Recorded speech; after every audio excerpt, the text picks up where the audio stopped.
Hello students, welcome back to Diya coaching classes. आज हम 14 जुलाई 2026 की मोस्ट इंपॉर्टेंट करंट अफेयर को कवर करेंगे। अगर आप लोग किसी भी कॉम्पिटिटिव एग्जाम की प्रिपरेशन कर रहे हैं और डेली करंट अफेयर कवर करना चाहते हैं तो आप हमारे चैनल को फॉलो कर सकते हैं, सब्सक्राइब कर सकते हैं। चलिए स्टार्ट करते हैं आज का सेशन। पीएम नरेंद्र मोदी ने जुलाई 2026 में किन तीन देशों का अपना सफल दौरा पूरा करके भारत वापस लौटे हैं? ऑप्शन ए, इंडोनेशिया, ऑस्ट्रेलिया और न्यूजीलैंड का दौरा करके 13 जुलाई को पीएम मोदी जो है वो वापस भारत लौटे हैं।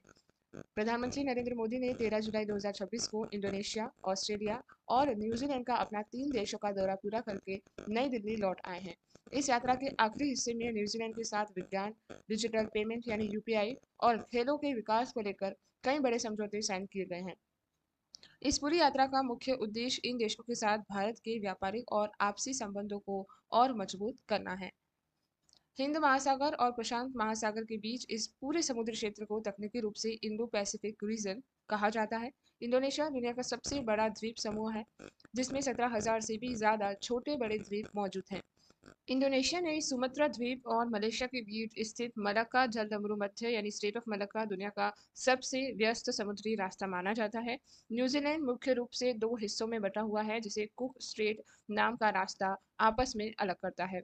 न्यूजीलैंड की मुख्य राजधानी का नाम वेलिंगटन है और यहाँ के मूल निवासी को माओरी कहा जाता है। दो देशों के बीच आपसी बातचीत और संबंधों को आसान बनाने के लिए कला को डिप्लोमेसी या राजनय कहा जाता है। भारत ने हाल ही में न्यूजीलैंड के ऑकलैंड शहर में अपना नया दफ्तर यानी कॉन्सुलेट जनरल भी खोला है। ऑस्ट्रेलिया दुनिया का इकलौता ऐसा देश है जो पूरे महाद्वीप पर फैला हुआ है। भारत और ऑस्ट्रेलिया के बीच व्यापार को बढ़ाने के लिए ईसीटीए नाम का एक बड़ा आर्थिक समझौता पहले से लागू है। भारत का यूपीआई सिस्टम अब दुनिया के कई देशों में वहां के लोकल पेमेंट सिस्टम के साथ जुड़कर काम कर रहा है। साल 2026 में G20 पर्यावरण और जलवायु स्थित मंत्रियों की बैठक की मेजबानी किस देश ने की है? तो साल 2026 में G20 पर्यावरण और जलवायु स्थिरता मंत्रियों की बैठक दक्षिण अफ्रीका, साउथ अफ्रीका ने की है। ऑप्शन बी बिल्कुल करेक्ट होगा। दक्षिण अफ्रीका की साल 2026 की G20 अध्यक्षता के तहत पर्यावरण मंत्रियों की एक बड़ी बैठक आयोजित की गई है। इस बैठक में भारत के केंद्रीय पर्यावरण मंत्री ने भी हिस्सा लिया और भारत का पक्ष दुनिया के सामने रखा है। इस मीटिंग का मुख्य फोकस खराब होती जमीन को दोबारा ठीक करना, लैंड डिग्रेडेशन न्यूट्रलिटी, रिसाइलिंग को बढ़ावा देना और प्लास्टिक प्रदूषण को रोकने पर था। G20 दुनिया की सबसे अमीर और ताकतवर देशों का एक समूह है, जिसकी स्थापना 1999 में की गई थी। शुरुआत में G20 की बैठक केवल देशों के वित्त मंत्रियों और केंद्रीय बैंकों के गवर्नरों के बीच हुआ करती थी। 2008 की मंदी के बाद से G20 में देशों के मुख्य नेताओं और प्रधानमंत्री ने हिस्सा लेना शुरू किया। साल 2023 में भारत की अध्यक्षता के दौरान अफ्रीकी संघ यानी अफ्रीकन यूनियन को G20 का नया और स्थायी सदस्य बनाया गया था। अफ्रीकी संघ के जुड़ने के बाद अब इस समूह में कुल 19 देश और दो बड़े क्षेत्रीय संगठन EU एंड AU शामिल हैं। खराब और सूखी जमीन को बचाने के लिए संयुक्त राष्ट्र की एक बड़ी संस्था काम करती है, जिसे UNCCD कहा जाता है। UNCCD का मुख्य काम दुनिया भर में फैलते हुए रेगिस्तान और सूखे को कानूनी तौर पर रोकना है। लैंड डिग्रेडेशन न्यूट्रलिटी का मतलब होता है कि जितनी जमीन खराब हो उतनी ही जमीन को दोबारा खेती लायक बनाया जाए। ऐसी अर्थव्यवस्था जिसमें सामान को इस्तेमाल करके फेंकने के बजाय दोबारा रिसाइकल किया जाता है, उसे सर्कुलर इकोनॉमी कहते हैं। G20 का कोई अपना पक्का या स्थायी मुख्यालय हेडक्वार्टर नहीं होता। हर साल इसका अध्यक्ष देश ही इसकी बैठक संभालता है। सुप्रीम कोर्ट ने हाल ही में ट्रांसजेंडर व्यक्तियों के लिए हर जिले में कौन सा आश्रय गृह खोलना अनिवार्य कर दिया है? तो सुप्रीम कोर्ट ने हाल ही में ट्रांसजेंडर व्यक्तियों के लिए हर जिले में गरिमा गृह आश्रय खोलना अनिवार्य कर दिया है। ऑप्शन ए बिल्कुल करेक्ट होगा। सुप्रीम कोर्ट के एक बड़ा आदेश जारी करते हुए देश ने सभी राज्यों और केंद्र शासित प्रदेशों को हर जिले में कम से कम एक गरिमा गृह खोलने को कहा है। कोर्ट ने साफ किया है कि ट्रांसजेंडर व्यक्तियों के अधिकार की रक्षा करने वाले साल 2019 के कानून को जमीन पर लागू करना सरकार की जिम्मेदारी है। इस आदेश का मुख्य उद्देश्य समाज में इन व्यक्ति को रहने के लिए एक सुरक्षित जगह देना और उन्हें आर्थिक रूप से आत्मनिर्भर बनाना है। भारतीय संविधान के अनुच्छेद 14 के तहत देश के सभी नागरिकों को कानून की समान बराबरी का अधिकार दिया गया है। संविधान के अनुच्छेद 21 में हर व्यक्ति को सम्मान के साथ जीने का और अपनी व्यक्तिगत आज़ादी का अधिकार मिला हुआ है। साल 2014 के मशहूर राष्ट्रीय कानूनी सेवा प्राधिकरण यानी नालसा केस में सुप्रीम कोर्ट ने ट्रांसजेंडर को थर्ड जेंडर का दर्जा दिया था। संसद द्वारा ट्रांसजेंडर व्यक्ति अधिकारों का संरक्षण अधिनियम साल 2019 में पास किया गया था। इस कानून के तहत किसी भी ट्रांसजेंडर व्यक्ति के साथ नौकरी, शिक्षा या घर किराए पर देने में भेदभाव करना पूरी तरह से गैर कानूनी है। गरिमा गृह योजना मुख्य रूप से केंद्र शासित न्याय और अधिकारिता मंत्रालय द्वारा चलाई जाती है। इन आश्रय गृहों में रहने के साथ साथ इन व्यक्ति को अलग अलग काम सीखने के लिए स्किल ट्रेनिंग भी दी जाती है। इस कानून के तहत हर राज्य में एक ट्रांसजेंडर कल्याण बोर्ड बनाना भी जरूरी किया गया है। पहचान पत्र जारी करने के लिए सरकार ने एक ऑनलाइन नेशनल पोर्टल भी शुरू किया है, जिनसे इन्हें आसानी से सरकारी मदद मिल सके। सुप्रीम कोर्ट के अनुसार गरिमा गृहों की व्यवस्था की जांच के लिए हर राज्य में एक कमेटी का होना भी बेहद जरूरी है। आरबीआई द्वारा शुरू की गई सेंट्रल बैंक डिजिटल करेंसी यानी डिजिटल ई रुपया का संबंध किस श्रेणी से है? तो आरबीआई द्वारा शुरू की गई सेंट्रल बैंक डिजिटल करेंसी या ई रुपया का संबंध जो है वो डिजिटल टोकन से है। ऑप्शन सी बिल्कुल करेक्ट होगा। डिजिटल टोकन या लीगल टेंडर भी आप कह सकते हैं। रिजर्व बैंक ऑफ इंडिया द्वारा बनाए गए डिजिटल रुपये ई रुपये के खुदरा बाजार में हर दिन होने वाले लेन देन का एक नया रिकॉर्ड बनाया है। आरबीआई ने इसकी पहुंच को बढ़ाने के लिए अब इसमें बिना इंटरनेट के चलने वाली सुविधा यानी ऑफलाइन फंक्शनलिटी को भी जोड़ दिया है। इस नई तकनीक के आ जाने से अब छोटे और बिना इंटरनेट वाले साधारण फीचर फोन्स से भी लोग आसानी से पैसों का लेन देन कर सकेंगे। Central bank digital currency CBDC किसी भी देश के केंद्रीय बैंक द्वारा जारी की जाने वाली डिजिटल करेंसी होती है। भारत का डिजिटल रुपया कोई क्रिप्टो करेंसी नहीं बल्कि यह आपके हाथ में रहने वाले नोट का ही एक डिजिटल रूप है। जैसे बिटकॉइन को कोई सरकारी बैंक जारी नहीं करता, इसी प्रकार दाम बहुत तेजी से ऊपर नीचे होता है रहता है और वह सुरक्षित रहता है। डिजिटल रुपया पूरी तरह से सुरक्षित है क्योंकि इसके पीछे भारतीय रिजर्व बैंक की सरकारी गारंटी होती है। डिजिटल रूप को जारी करने के लिए भारत सरकार ने भारतीय रिजर्व बैंक अधिनियम 1934 के नियमों में बदलाव किया है। डिजिटल रुपया मुख्य रूप से दो तरह का होता है, एक खुदरा बाजार यानी रिटेल के लिए और दूसरा बड़े व्यापार यानी होलसेल के लिए। खुदरा डिजिटल रुपया ई रुपये का उपयोग हम और आप जैसे आम लोग दुकानों पर सामान खरीदने के लिए टोकन के रूप में करते हैं। बड़े डिजिटल ई डब्ल्यू का उपयोग जो है केवल बड़े बड़े बैंक और वित्तीय संस्थाएं आपस में पैसे के लेन देन के लिए करती हैं। डिजिटल रुपयों को रखने के लिए आपको किसी बैंक खाते की जरूरत नहीं होती, इसे आप डिजिटल वॉलेट में सीधे रख सकते हैं। डिजिटल करेंसी के आ जाने से सरकार का नोट छापने, उन्हें सुरक्षित रखने और फटे नोट का बदलने का भारी खर्च पूरी तरह बच जाता है। पुरातत्व विभाग एएसआई को हाल ही में मध्य प्रदेश की नर्मदा घाटी से पुरापाषाण काल की कौन सी दुर्लभ वस्तु मिली है? तो उन्हें पत्थर की हस्त कुठार यानी hand axe stone hand axe मिली है। ऑप्शन बी बिल्कुल करेक्ट होगा। पुरातत्व सर्वेक्षण जो है को मध्य प्रदेश की नर्मदा घाटी से पैलियोलिथिक पीरियड की एक बेहद पुरानी पत्थर की कुल्हाड़ी मिली है। क्वार्टजाइट नाम के मजबूत पत्थर से बनी यह हाथ की कुल्हाड़ी लगभग 1.5 लाख ईयर पुरानी बताई जा रही है। यह खोज यह साबित करती है कि लाखों साल पहले इस इलाके के घने और भीगे जंगलों में आदि मानव रहा करते थे और इन हथियारों से शिकार करते थे। पैलियोलिथिक एज मानव इतिहास का सबसे पुराना समय है जब इंसान पूरी तरह से शिकार और जंगलों के कद मूल पर निर्भर था। इस काल को मुख्य रूप से तीन हिस्सों में बांटा जाता है, निम्न पुरापाषाण काल, मध्य पुरापाषाण काल और उच्च पुरापाषाण काल।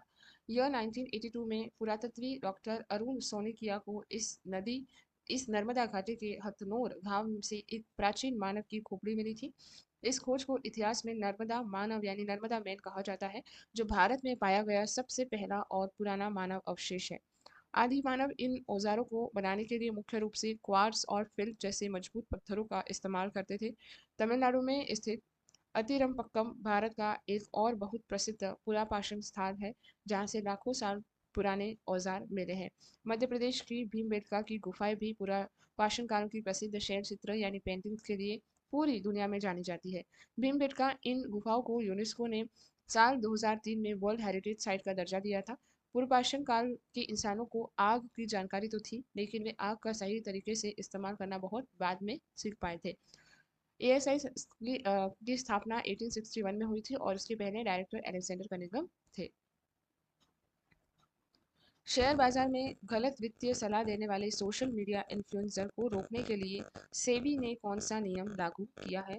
तो सेबी ने स्मार्ट मार्केट्स फ्रेमवर्क को लागू किया है। ऑप्शन ए बिल्कुल करेक्ट होगा।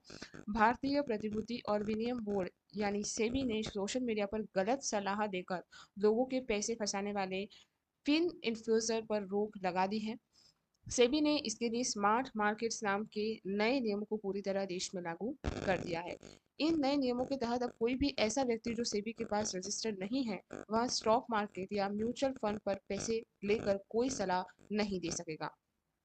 फाइन इन्फ्लुएंसर्स उन लोगों को कहा जाता है जो यूट्यूब या इंस्टाग्राम जैसे सोशल मीडिया पर पैसों के निवेश और शेयर बाजार से जुड़ी बातें बताते हैं। सेबी भारत के पूरे शेयर बाजार और म्यूचुअल फंड को कंट्रोल करने वाली सबसे बड़ी सरकारी संस्था है। सेबी की स्थापना शुरुआत में ईयर 1988 में की गई थी, लेकिन तब इसके पास कानूनी तौर पर सजा देने के अधिकार नहीं थे। ईयर 1992 में संसद द्वारा सेबी अधिनियम पास करके इसे एक पूरी तरह से वैधानिक या कानूनी संस्था बनाया गया है। सेबी का मुख्य मुख्यालय मुंबई के बांद्रा कुर्ला कॉम्प्लेक्स में स्थित है और इसके कई क्षेत्रीय दफ्तर भी बने हुए हैं। बाजार मुख्य रूप से दो तरह के होते हैं, एक कैपिटल मार्केट जहां लंबे समय के लिए शेयर का व्यापार होता है, दूसरा होता है मनी मार्केट जहां बहुत कम समय या कुछ दिनों के लिए पैसे का लेन देन बैंकों के बीच होता है। मनी मार्केट को कंट्रोल करने का काम आरबीआई करता है, जबकि कैपिटल मार्केट को संभालने का काम सेबी का होता है। यदि कोई अनरजिस्टर्ड व्यक्ति इन नियमों को तोड़ता है तो सेबी को उस पर भारी जुर्माना लगाने और उसकी अवैध कमाई को जब्त करने का अधिकार है। सेबी का मुख्य उद्देश्य बाजार में धोखाबाजी को रोकना और छोटे निवेशकों के पैसे को पूरी तरह सुरक्षित रखना है। हाल ही में केंद्र सरकार और इसरो द्वारा किस उत्तर पूर्वी राज्य की लोहनक झील में बाढ़ का अलर्ट जारी किया है? तो उन्होंने सिक्किम राज्य में लहनोक झील में बाढ़ का अलर्ट जारी किया है। ऑप्शन बी बिल्कुल करेक्ट होगा। सेंट्रल वाटर कमीशन और इसरो ने सैटेलाइट की मदद से सिक्किम की साउथ लहनोक झील के पानी में भारी बढ़ोतरी देखी है। लगातार बढ़ते तापमान के कारण पहाड़ों के ग्लेशियर बहुत तेजी से पिघल रहे हैं, जिससे इस झील की अचानक टूटने का खतरा बढ़ गया है। इस खतरे को देखते हुए प्रशासनिक ने तीस्ता नदी के आसपास की इलाकों के GFLOF यानी ग्लेशियर झील टूटने के आने वाली बाढ़ ग्लोव अलर्ट की चेतावनी जारी की है। ग्लोव का पूरा नाम ग्लेशियर लेक आउटबर्स्ट फ्लड होता है, जिसका मतलब ग्लेशियर की झील का अचानक टूट जाना है। जब ग्लेशियर पिघलते हैं तो पहाड़ों के मलबे और बर्फ के कारण उनके पीछे एक अस्थायी प्राकृतिक झील बन जाती है। पानी का दबाव बहुत ज्यादा बढ़ने या भूकंप आने से जब यह प्राकृतिक बांध अचानक टूटता है तो नीचे के घावों में अचानक भयानक बाढ़ आ जाती है। सिक्किम राज्य का सबसे बड़ा और प्रसिद्ध ग्लेशियर जेमू ग्लेशियर है, जो कंचनजंगा पर्वत की ढलानों पर स्थित है। सिक्किम की सबसे मुख्य और जीवनदायिनी नदी तीस्ता नदी, जो इस क्षेत्र के ऊंचे पहाड़ों से निकलती है। रंगपो और लाचुंग तीस्ता नदी की सबसे प्रमुख और बड़ी सहायक नदी यानी ट्रिब्यूटरीज मानी जाती है। तीस्ता नदी सिक्किम से बहती हुई पश्चिम बंगाल जाती है और फिर बांग्लादेश में जाकर ब्रह्मपुत्र नदी से मिल जाती है। भारत में आपदाओं और बाढ़ से निपटने के लिए सबसे बड़ी संस्था राष्ट्रीय आपदा प्रबंधन प्राधिकरण यानी NDMA है। NDMA संस्था के मुख्य अध्यक्ष हमेशा देश के प्रधानमंत्री होते हैं। ग्लोबल वार्मिंग के कारण दुनिया भर में ग्लेशियर का पिघलना पर्यावरण के लिए एक बहुत बड़ा खतरा बन चुका है। संस्कृति मंत्रालय द्वारा हिंद महासागर के देशों के साथ पुराने व्यापारिक और समुद्र रास्ते को याद करने के लिए कौन सा प्रोजेक्ट चलाया जा रहा है? तो उन्हें याद करने के लिए प्रोजेक्ट मौसम चलाया जा रहा है। ऑप्शन ए बिल्कुल करेक्ट होगा। ASI के साथ मिलकर प्रोजेक्ट मौसम के तहत पूर्वी अफ्रीका के देश जैसे मेगाडास्कर तंजानिया के साथ नए सांस्कृतिक संबंध शुरू किए गए हैं। इस प्रोजेक्ट का मुख्य उद्देश्य हिंद महासागर के देशों के बीच पुराने जमाने के समुद्री व्यापारी रास्तों को और मानसून के इतिहास को दोबारा जिंदा करना है। इस कदम से भारत के इन सभी देशों के साथ पुराने सांस्कृतिक और ऐतिहासिक संबंध का एक बार फिर मजबूत होंगे। प्रोजेक्ट मौसम को भारत सरकार द्वारा साल 2014 में कतर के दोहा में हुए यूनेस्को के एक सम्मेलन में लॉन्च किया गया था। इस प्रोजेक्ट का मुख्य काम हिंद महासागर के आसपास की 39 देशों को आपस में सांस्कृतिक और ऐतिहासिक रूप से जोड़ना है।